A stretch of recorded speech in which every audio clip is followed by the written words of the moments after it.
Thank you very much for the introduction.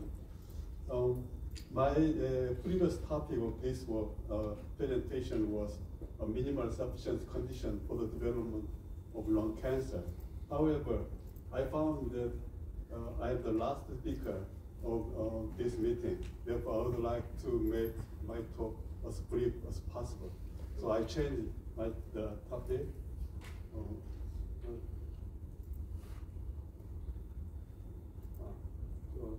To brief history of LUNGS-3. I joined to Professor Ito's lab in 1991 and stayed there for 3 years. This is the picture took at Professor Ito's house in Kyoto. He has a very beautiful house in Kyoto. What was doing at Professor Ito's lab in Kyoto at the time, and he obtained HARAS transformed NIH53 cells, and he injected the cells into nude mouse and obtained tumor, and he purified PBP2 protein, the polyomavirus enhancer binding protein 2, and then cloned the cDNA and found that that protein is composed of 2 subunits, one PBP2 alpha A and PBP2 beta. This one binds to DNA, and PBP2 beta enhance the DNA binding activity of PBP2 beta. And then later, the name of PBP2 alpha was changed to LUNGS-2, and PBP2 beta changed to CBEC beta. At this moment, I joined to Professor Ito's lab. And then what the project I undertook was to find out another, the PBP2 alpha gene. I couldn't understand the reason why he thought about finding out another PBP2 alpha protein, because there was no idea to expect the presence of another PBP2 alpha protein. But his idea was so surprising. I was able to find out 2 other LUNGS family genes. This is the autoradiogram. I firstly obtained the data showing, representing or suggesting the existence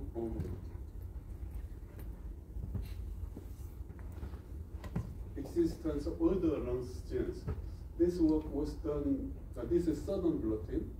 I screened cDNA library and obtained many clones. And at that time, the Ito's lab has the PBP2 alpha A probe. This probe was used for doing southern blotting and found out the PBP2 alpha cDNA because we already know the existence of this gene. However, I found 2 other genes. This is this one, this side, and this one. And I was more interested in these bands because the intensity of this band was much more stronger than this one. I was not interested in this one because this one was already known gene. So this one was cloned and turned out to be the PBP2 alpha B gene, and later this gene was renamed to LUNGS-1.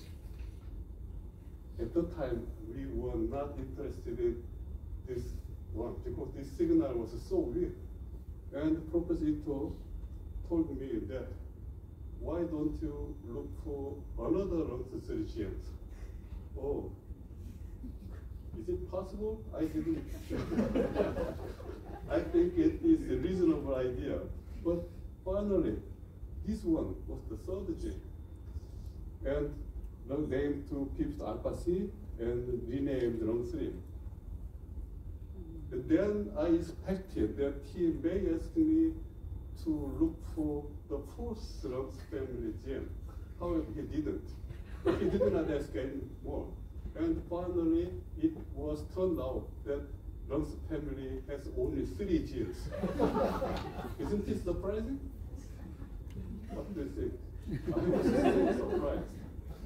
Anyway, this autoradiogram firstly suggests us the existence of RUNX3. Then the initiation of Ito's lab was expanded to various fields: RAS, EGF, ERK signaling, DNA damage response, apoptosis. There are so many important pathways which are regulated by RUNX family genes. Later, RUNX1 gene was identified as a hematopoietic master gene, which is the most important gene in hematopoiesis. And later, RUNX2 was also identified as another master gene, the osteogenetic master gene. RUNX3, it is not clear because this mouse born normally but die 1 day after birth. These RUNX1 and RUNX2 mice, macaque mice, cannot be born because due to the development defect. So I tried to understand what RUNX3 does. I am working on this subject for more than 30 years. In these many important signaling pathways, I was particularly interested in RAS-ERK signaling pathway. It was because Professor Ito firstly purified the P52% from RAS transformed NIH33 cells. Why he used this RAS transformed cell? I don't know. But anyway, he used these cells. Therefore, RAS should be very, very important in RUNX regulation. Therefore, I tried to analyze the role of RUNX3 in RAS, the signaling pathways. I was also interested in the status of p53 mutation because it has been known that the NIH33 cell has p53 mutation.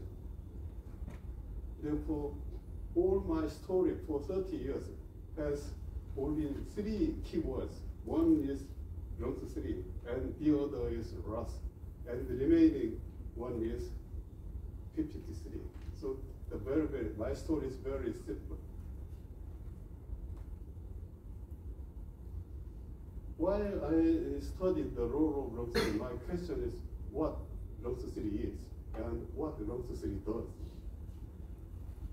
The first puzzle what I met during my research life was the paper, the research reported in Cancer Research in 1994. In this paper, McKeown group reported that the induction of P21 after serum stimulation. P21 is known as a strong cell cycle inhibitor. The serum stimulation drives cells into a cell cycle progression. Therefore, there appears to be no reason for the induction of cell cycle inhibitor after mitogenic stimulation. Why P21 is induced immediately after mitogenic stimulation? It was a big puzzle to me. And second puzzle is, you see that what P21 does. People thought that P21 is a CDK inhibitor, simply inhibit. However, if you look carefully, P21 activates cyclin D CDK4/6 and inhibits cyclin E CDK2. It's very complicated. This activation occurs earlier than this inhibition. Therefore, eventually P21 induction inhibits cell cycle. However, at early stage, P21 activates CDK4/6 for cyclin D activities. Why these dual roles are required for P21? It was second important question. The most important puzzle to me was that how cells make restriction point decision. Here you see that restriction point determines the cell fate for proliferation, differentiation, or apoptosis. All these three are very, very important cell cycle regulation and tissue regulation. This determination is made after 3-4 hours after mitotic stimulation. Therefore, when cells go into their pathways for proliferation or differentiation or apoptosis, they must make a decision at the R point. People think that the extracellular signals governs cell's response. However, it is not possible because cell should think its own status, whether he can follow the dictation. If the cells cannot follow the dictation, then the cells stop going further. Therefore, cells are influenced by extracellular up to here, but after this decision, cells become autonomous. The cells go into autonomous program. Then this important phenomenon of proliferation, differentiation, or apoptosis, these are all very important features of cancer. Let's remind about the definition of tumor. Tumor is defined as an abnormal mass of tissue that forms when cells divide more than they should, or do not die when they should. This is just definition, very clear definition. How cells divide more than they should? We understand this is due to the oncogenic mutation. How cells do not die when they should? We understand this is due to the inactivation of tumor suppressor. However, we do not know how cells make decision, which cells are condemned to death or which cells can be proliferation. How the cells fates are determined. The fate determination occurs at the R point. Therefore, this definition indicates that the R point regulation is the most important regulation for normal cell proliferation, and the deregulation of the R point could lead to tumor development. Okay. Then, I think the puzzles were solved, at least to me, because the why P21 is induced. P21 inhibit cyclin E-CDK2 and activate cyclin D-CDK4/6. The activation of these CDKs is required for driving cells into the R point. But why P21 should inhibit cyclin E-CDK2? The cells must not go out from the R point before cells make right decision.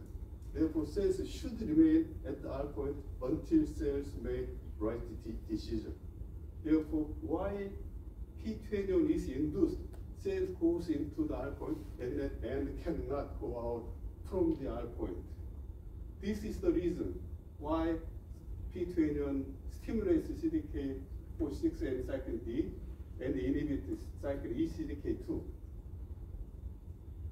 However, the decision for life and death is very, very important for cells' fate.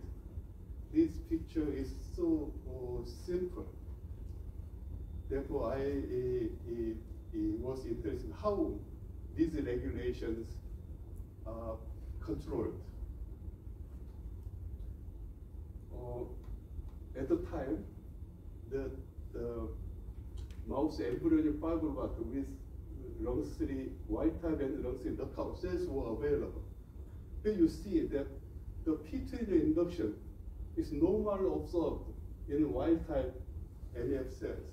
However, in the absence of lung3, the induction of P20 disappears, which means if P20 plays key roles in R point regulation, then that R point is regulated by lung3.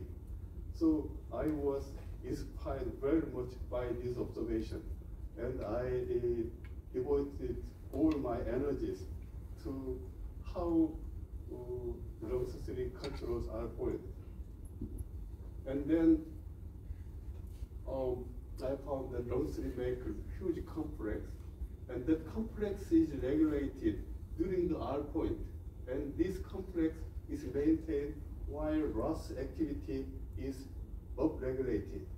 And when RAS activity is normally downregulated, then this complex dissociates and then go into cell cycle progression. However, if RAS signal is not downregulated, for example, oncogenic RAS is not downregulated, in that case, this complex is not destroyed. Then this complex maintained for a long time. It provides cells to recognize the duration of oncogenic signal.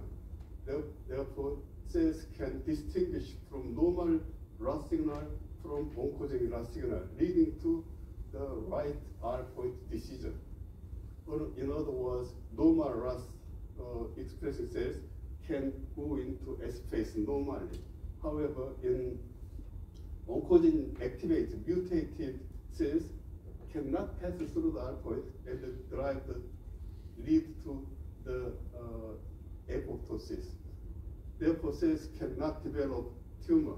However, if lung3 is not present, then this complex is not made, and therefore cells cannot make right decision, leading to the cellular transformation. Therefore, this result was finally indicated that lung3 is a pioneer factor of the R point. This paper was published in Nature Communication. I am very much proud of publishing this paper. And more importantly, this work was done very close collaboration with Professor Ito. Therefore, I think that R point is the tip of the iceberg in cancer biology. There are hugely important phenomena below this iceberg. Lung3 regulates R point, and this R point controls normal life. Therefore, I believe that our understanding of cancer will depend on our understanding on the R point. Then, what about the level of lung3 expression? We published in 2013, the lung3 is inactive lung3 is a crucial early event in the development of lung adenocarcinoma. There we show that in 20 KRAS mutated lung cancer, lung3 were all inactivated. And 20 EGFR mutated lung cancer, lung3 were all inactivated. Therefore, in these EGFR or KRAS mutated lung cancers, lung3 were 100% inactivated. Then how we can treat lung cancer? It could be treated by lung3 activation. In lung cancer field, there are many kinds of target therapy agents. For example, Iressa or Taseva are developed and widely used for EGFR mutated lung cancer. The target therapy in lung cancer has a big problem because this therapy cannot decrease the mortality risk of the patients. Therefore, I thought that inactivation of oncogene, activated oncogene may have difficulties to cure lung cancer. If then we can activate LONGS3, the R point regulator, by some chemicals, and I looked for a lot of chemicals and finally found out a small molecule and was vitamin B3.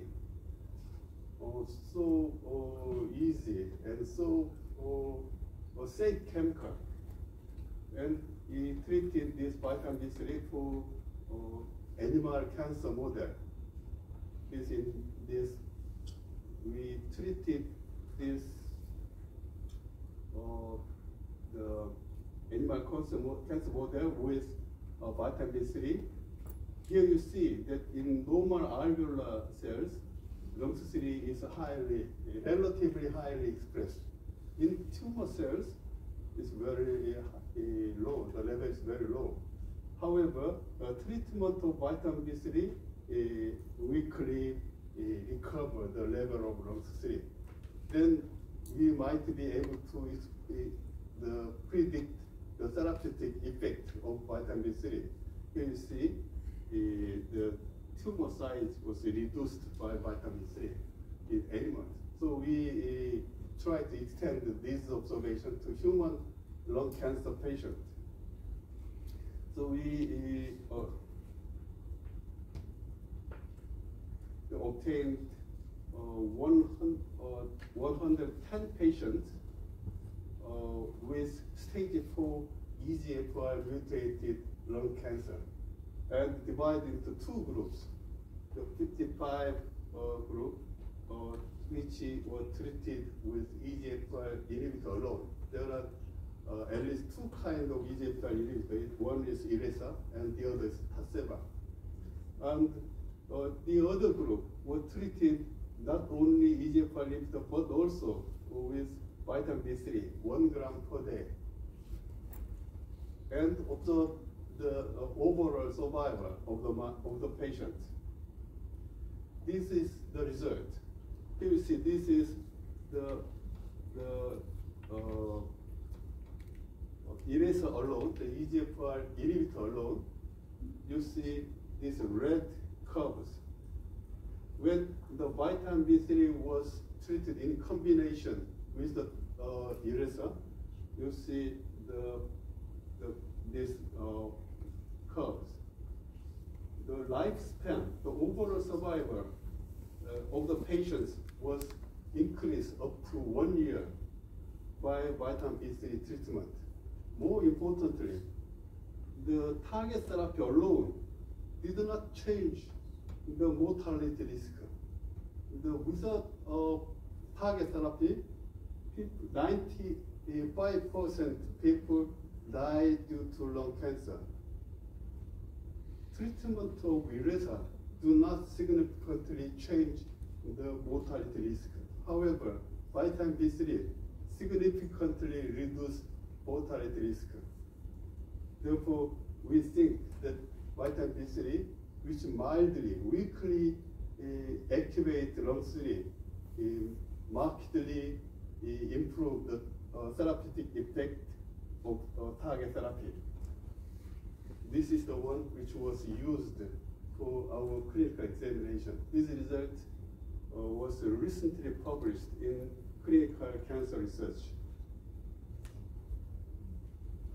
Okay, this is the last slide.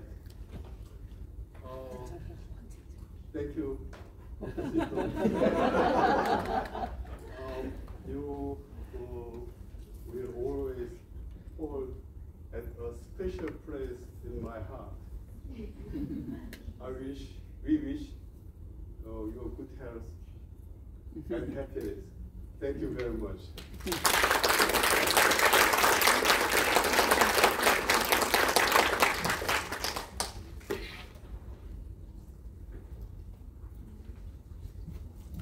Thank you, Prof. Bae, for a wonderful talk. Now we came to the closing address by Professor Yo Kye-kwan, Senior Vice President